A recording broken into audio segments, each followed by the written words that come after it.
अम्मा बाद फ़अऊज़ु बिल्लाहि मिनश शैतानिर रजीम बिस्मिल्लाहिर्रहमानिर रहीम।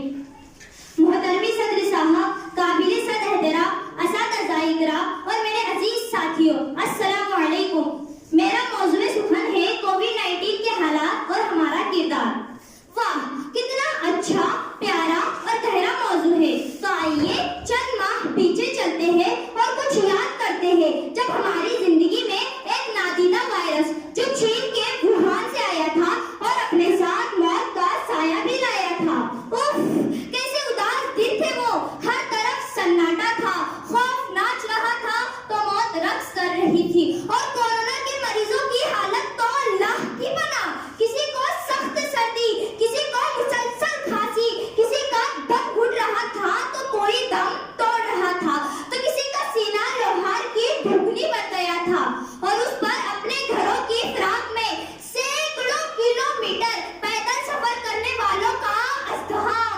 उफ, वो अय्याम, उनकी भूख और उनकी प्यास भी उनकी हालत पर रो रही थी और उनके जिस्मों की थकन पसीने से अपना मुंह धो रही थी। और ऐसे थकन के कुछ मजदूरों ने तो ट्रेन की पटरियों को ही अपना बिस्तर बना लिया और फिर थोड़ी ही देर में दनदनाती ट्रेन ने उन्हें अपना निवाला बना लिया। कुछ याद आया? हाँ, अब सब कुछ याद आ गया, मगर इतने भयानक और घुटन भरे हालात में भी वो हमारे लिए इबरत और नसीहत के मोती पिन्हा थे। इंसानियत की खिदमत के लिए पूरे मुल्क भर में वो इंसान सबसे आगे थे जिन्हें कोरोना स्प्रेडर कहा गया। एक जमात के साथी पसंद साथियों को कोरोना बम बता दिया गया और एक भान मीडिया अपने स्टूडियो में मदारी का खेल लेकर बैठ गया और फिर बदनामी का ना थमने वाला सिलसिला शुरू हो गया।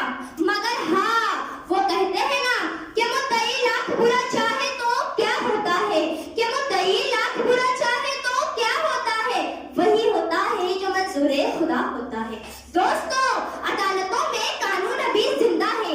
इसी कानून ने ना सिर्फ बेगुनाहों को जेल से रिहाई दिलवाई, बल्कि तंग नजरों और फिरका परस्तों को डांट भी दिलवाई। उधर अपनी बदनामी और बेइज्जती की परवाह किए बगैर सबसे बढ़कर उम्मते मुस्लिमा ने गरीबों, मस्कीनों, लाचारों, नादारों और बेसहारों की इमदाद के लिए अपने खजाने खोल दिए, दौलत के भी और खिदमत के भी।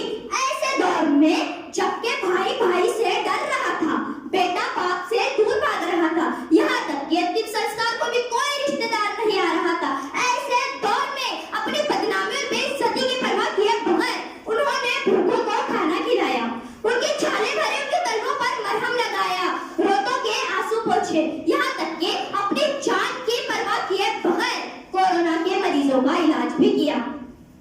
पसीने में नहला देने वाले और दम घुटा देने वाले पीपीई किट को पहनकर मैयतों की तदफीन भी की। अपना धर्म जुदा होने के बावजूद भी लाशों का अंतिम संस्कार तक किया, अपने ही हाथों से वो अग्नि भी दी। कई दिन तक तो वो अपने बीवी और बच्चों से दूर रहे, यहाँ तक कि अपने घर तक नहीं गए, कब्रिस्तान और शमशान भूमि को ही अपना घर बना लिया। तो दोस्तों, इसे ही तो कहते हैं किरदार, और यही है किरदार का आला मियार। तो इन असल कोरोना योद्धाओं को मेरा सलाम, जिन्होंने दिया इंसानियत का पैगाम।